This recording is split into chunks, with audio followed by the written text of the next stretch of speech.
So you've been listening to the last few episodes of the podcast this year, and you know that we're kind of focusing on having tough conversations about moving through uncertain times, difficult times, and how do we be the most resilient when we don't know what's coming around the corner.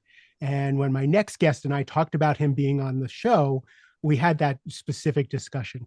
He's super successful guy, kind of tough as nails, farmer, wife, kids, like you look at him and you think, this guy eats nails for breakfast.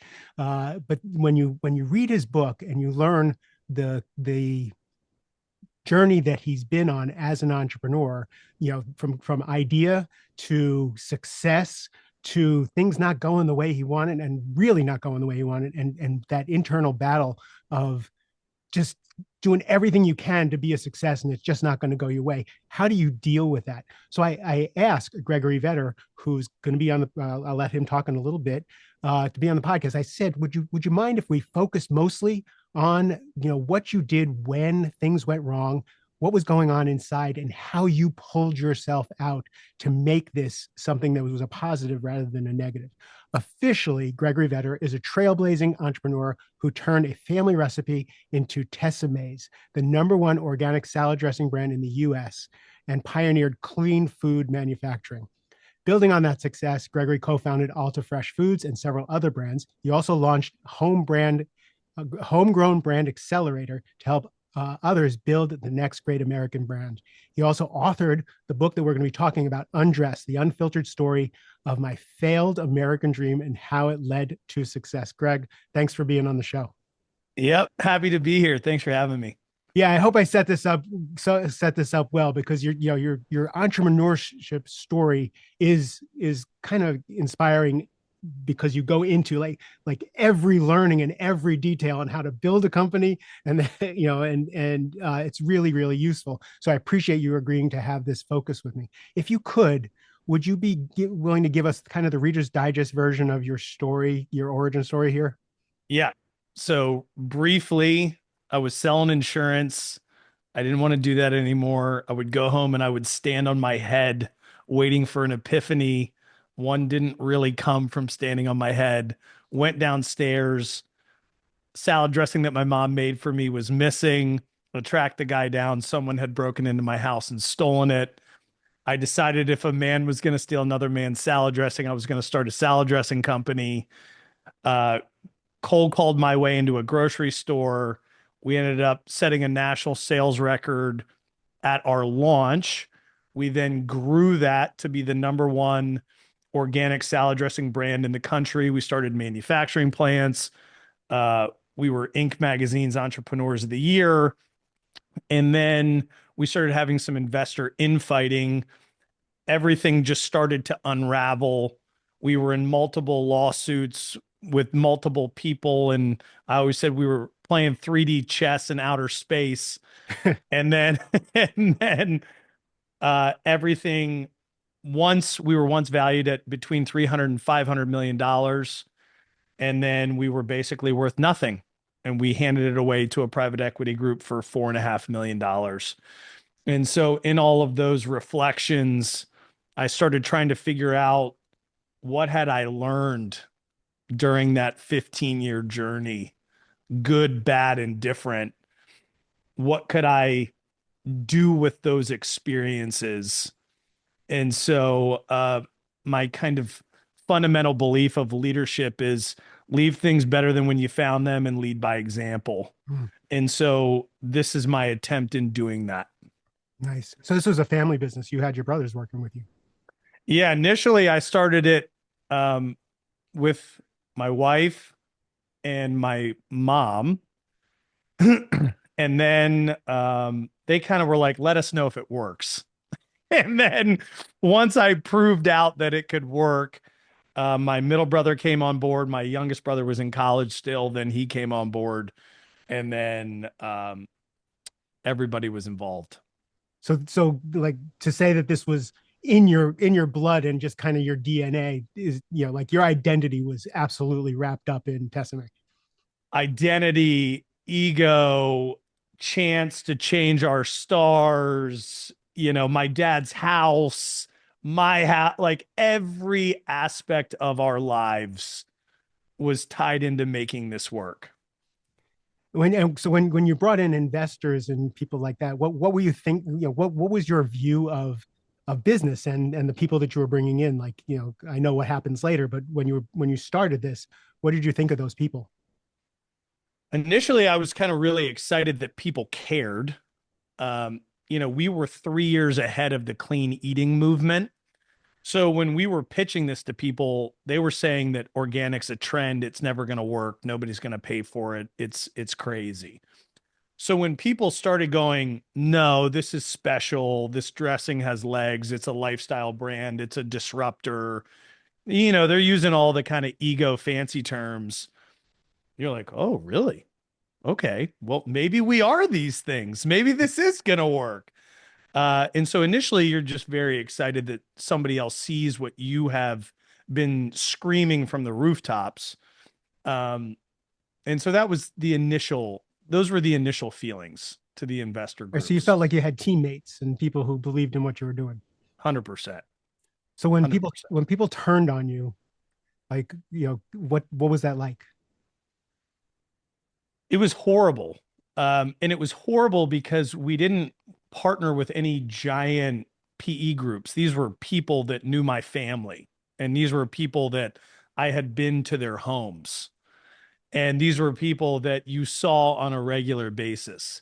And so when you have people that know you and know your kids and know your wife, when they're prepared to destroy you at your most fundamental level, understanding the consequences and ripple effects into your children, into your home, into your kind of personal reputation and brand, it it changed my view of the world for sure. Yeah. Yeah. So who'd you turn to? Who was your support during that time? Oh, unfortunately, I really didn't have a lot of it because my executive coach at the time, which is in the book, um, he was a part of one of the coups. So this one advisor that I had been using for a couple years was in on it with somebody else, which really just you want to talk about exploding your universe. So I really relied on family when I could, but I didn't want to loop them into what I was dealing with because having that much chaos in Mm. every aspect of your life, I didn't find to be productive. I needed to have kind of peace and happiness when I looked in my wife's eyes or my children's eyes or my brother's eyes. So I really kind of put that on my own shoulders to figure out or try to. Mm. And so I read a lot of books and, tried to find purpose and meaning. And I called them momentary mentors. I would seek out experts in different fields to try and provide insight into areas that maybe I wasn't seeing properly. But it was a very, very complicated, messy debacle, to say the least. Yeah, you made a point in the book to say that you didn't want to put the burden on your wife. Yeah. Like, and I'm hearing, like, one is you wanted a place of peace. But my guess is that she's the kind of woman who would have shouldered some of the burden and stress. Would you have done anything differently as far as getting support for yourself? Yeah. I mean, after it ended, I found a really great performance coach. Towards the end, I joined YPO. And so my forum ended up being very helpful towards the end so Mm. that I could talk through it with a bunch of people that were very trusted, now very close friends. If I could have done it over again, I don't really have any regrets because I think the lessons I learned and the character that I developed, I wouldn't trade for anything. But I would have joined YPO earlier. And I wish I had had that group of trusted people Mm. so that I could bring these issues um, to those monthly meetings and just be like, yo, this is what I'm seeing. It was helpful towards the end. But that was, I was 98% done with the Right. journey. Well, I did a lot of speaking for Vistage and some of these mastermind groups, and entrepreneurship is so lonely as you're talking about, and having a group of people who don't have a financial interest or in what you're doing as an advisory group is invaluable to be able to talk through some of this stuff. If you had the YPO or some of those people earlier, do you think they could have helped steer you a little better? It would have had to been really early That's what I'm because talking about, like from the yeah, yeah, beginning, yeah. not going it alone. Yeah, so I think the unfortunate part when I look back is YPO, there's size requirements to get in Mhm. terms of revenue size and employee size, etc. I needed them, I think, before I met those requirements. Sure, sure. There So are smaller groups for people to join. yeah. So yeah, if I was a part of a different group, I think it probably would have been really helpful. Obviously because the group I was a part of was a part of the one of the coups. So that's obviously not very helpful or Oh yeah, productive. true. God, yeah. No, a couple of your lessons learned were don't trust people. It's unfortunate to say, yes, but um, I've So seen the worst of it. but you're not that kind of person. Like you're not a negative person. So to come No. away with that, how have you either softened it or refined your your relationships as far as trust? Because one of your values is trust. Uh, Hmm. and of course, people you trust, and if they break that trust, that's something you're gonna notice really quick, I'm sure. But Yeah. how has that evolved for you, since these incidents? Yeah. I mean, it's right now, it's a conscious effort to not be hardened by the journey, to still try and keep the positive outlook on life. And, I still want to trust people, but I think you don't, those scars are still scars, right? So, yes, you can forget about them, but when you see them, they're a reminder of what has happened and how far you've come. So it's an active daily practice, almost like meditation, to be open and warm and welcoming and not to kind of put my burden on other people. Sure. So what you're saying is it's an ongoing Yeah. evolution. Yeah. It has not been solved.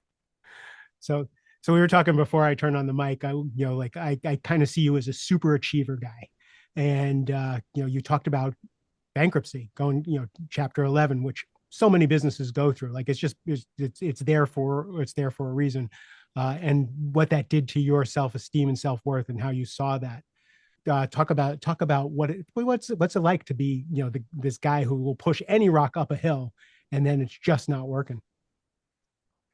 It was really, really difficult to process because I grew up, you don't quit things.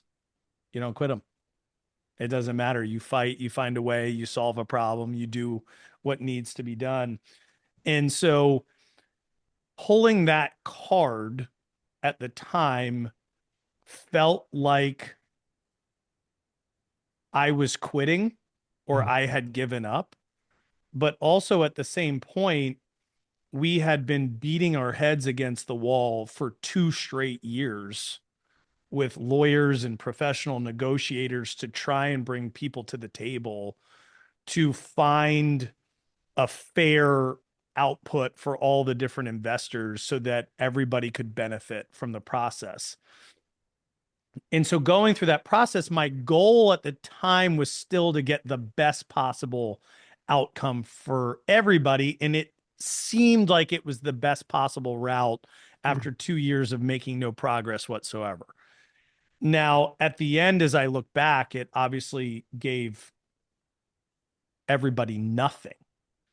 And so my goal in life has shifted to still try and make people whole, but through now different ventures, because I don't like owing people anything, and I don't like having my name associated with that level of failure. Mm. And so it was very, very difficult to restructure the business, especially because the outcome was almost the worst possible scenario it could have been. And it took a long time to process that, the end of that. Do you still see yourself as a failure? For that part of the journey, yeah. So For that part of you're the not able to talk, journey, you're not able to say that failed. I don't yeah, so I don't think that I'm a failure. I think that that part of the journey didn't work.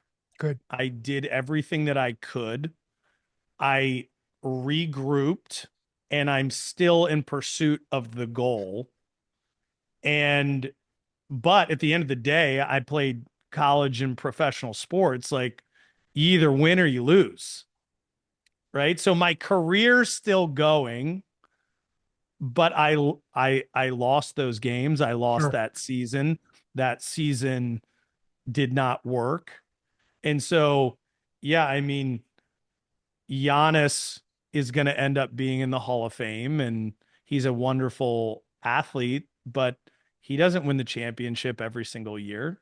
And Right. so we need to see how the end of his career plays out to figure out what season or what phase of, the past couple years have been for him, and how that plays out in kind of the overarching legacy of either being a winner or not being a Mm. winner. And so for me, I just keep working towards and focusing on ways to progress forward so that my ultimate goal of making people whole is realized. Nice. It's a beautiful goal. So that helps me. So who were you when you started this journey, and who are you when you came to the close of Tessa Mae? In the beginning, I was somebody just searching to change my stars.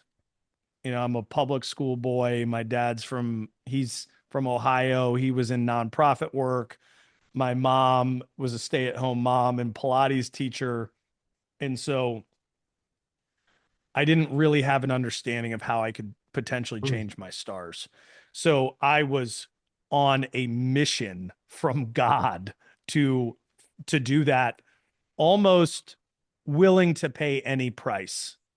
And so, yes, I was making salad dressing from 10:30 at night till 3 in the morning, and then cold calling and insurance until 5 in the evening, and coaching lacrosse and playing, I was doing anything imaginable to try and change my stars. And so Mm. that's really the beginning of that journey, which is the pursuit.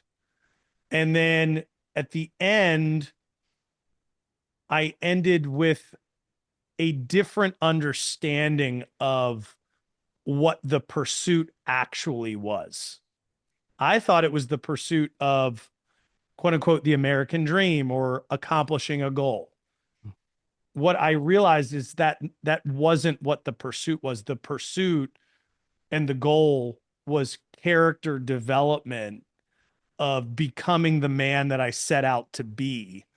And the only way that that could happen was overcoming the adversity and the obstacles that I overcame, and then building something of substance, understanding and appreciating the wins, but really learning from all of the failures. And then all of that culminating in my reactions now to adversity and to issues, because the ultimate measure of a man is not where he stands in moments of comfort and convenience, but where he stands in moments of challenge and controversy, right? Martin Luther King Jr. said it best. And so, in these times of challenge and controversy, that is the test. Like, how did it go? Who are you today? Mhm. No one's watching. What decisions are you going to make? And so that's where I'm at right now. So it's a very different man than I was in 2009 as a young whippersnapper. Um, but I'm fighting a good fight still. Sure. So when you're uh because now you've turned that into goal that you share with other people. Yeah. When you're sharing, what lessons are you teaching people? I think the biggest thing is trusting your gut.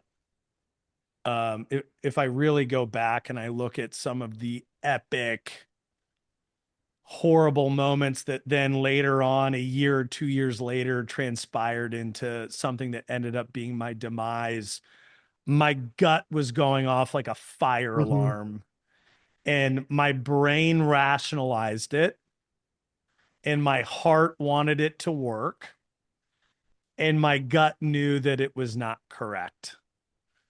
And so, really honing in on that, I think, is one of the major lessons.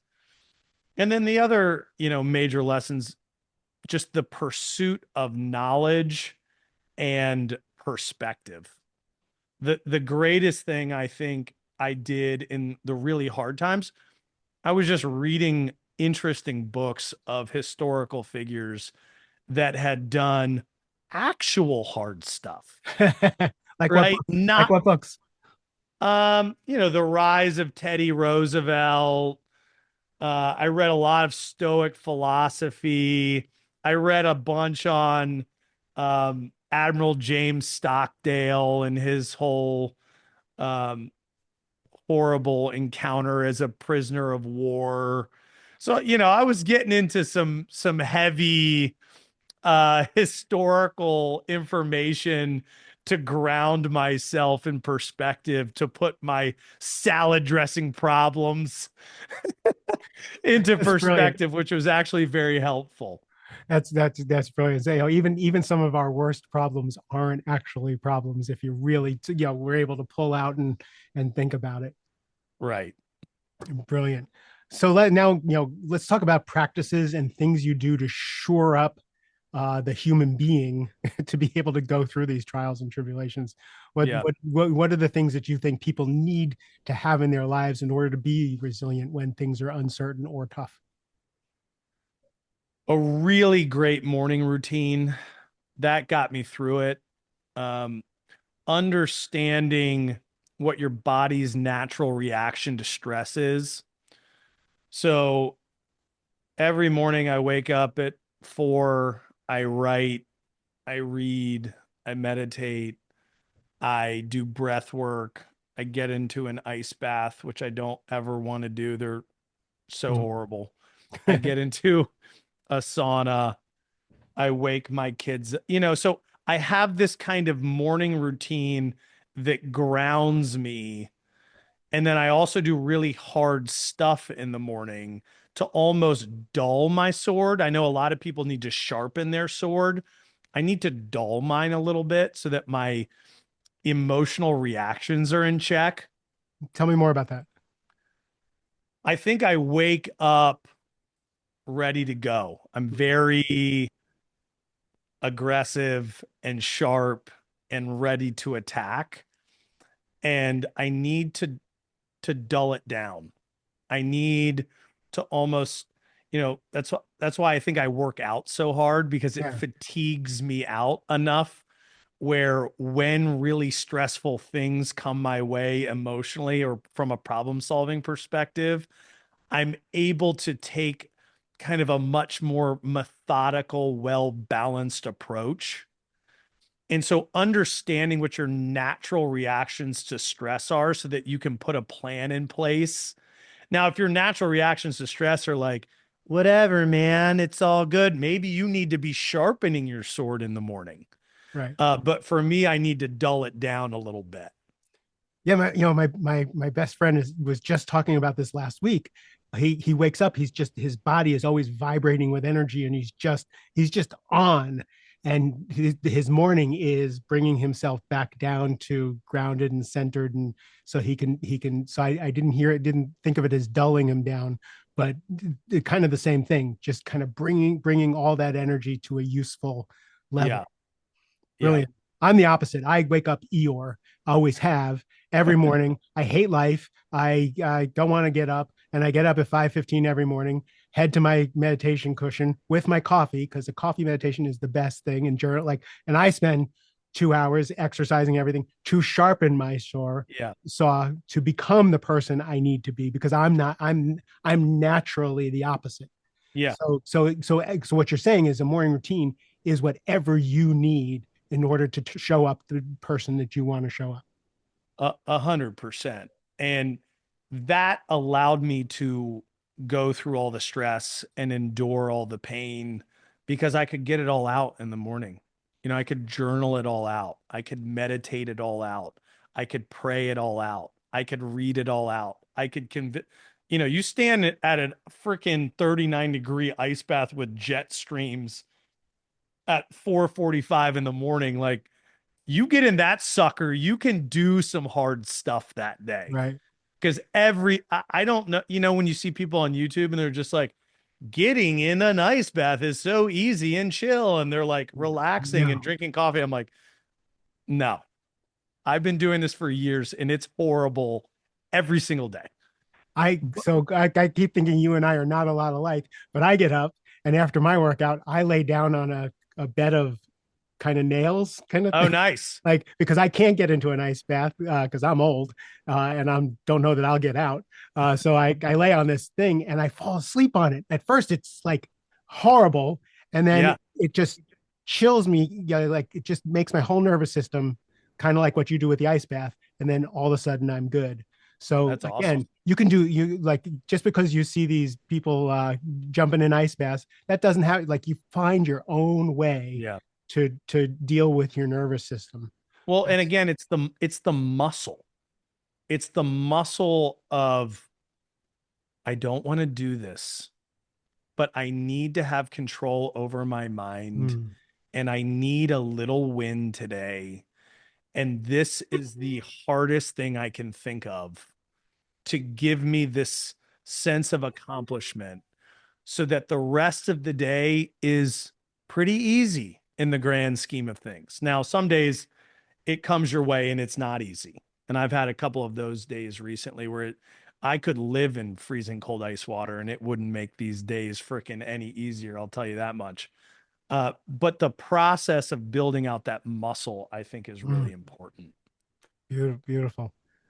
So last question. So you went through all this, you learned all these lessons, and then you sat down and wrote a book about it. Yep. So now you had to examine things and you had to like go through your calendar and go through your life and go through each thing again with a different perspective. And I'm sure you had edited, people were editing it and sending it back and you had to go over it again. And then your wife read it. What'd you learn from that process now going past through another pass? The pain still hurts.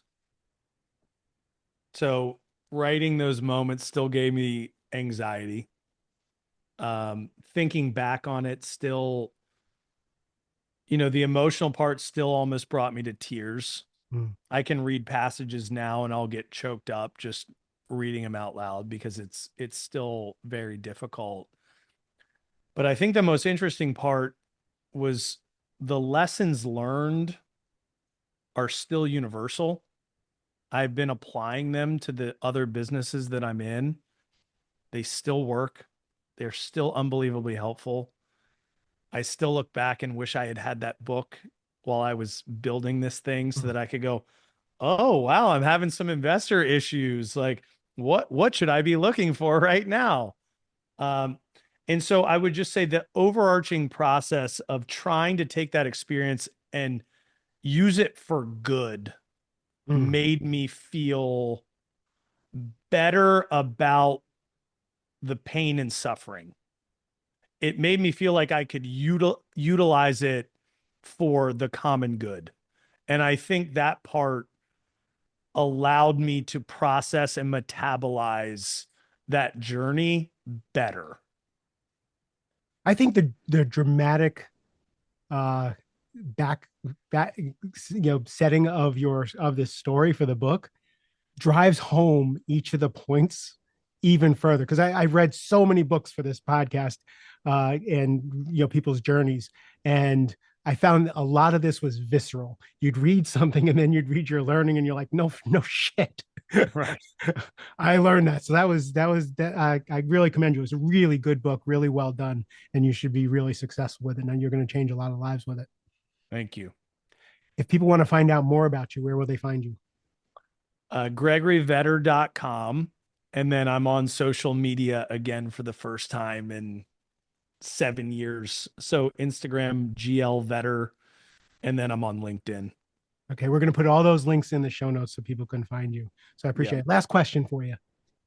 What do you know that you think the whole world needs to know? You have all the answers. You're just too scared to say them. Nice. I like that. All right, Gregory, thanks for being here. Thank you for sharing so candidly. Yep. Thanks. Thanks for having me. To everybody else, this book's really good. If you're an entrepreneur, even if things are fine, this is such a good read and so many good points, so many things for you to learn. I highly recommend it. I really appreciate your time and attention. I love you a ton. Have a great rest of the day.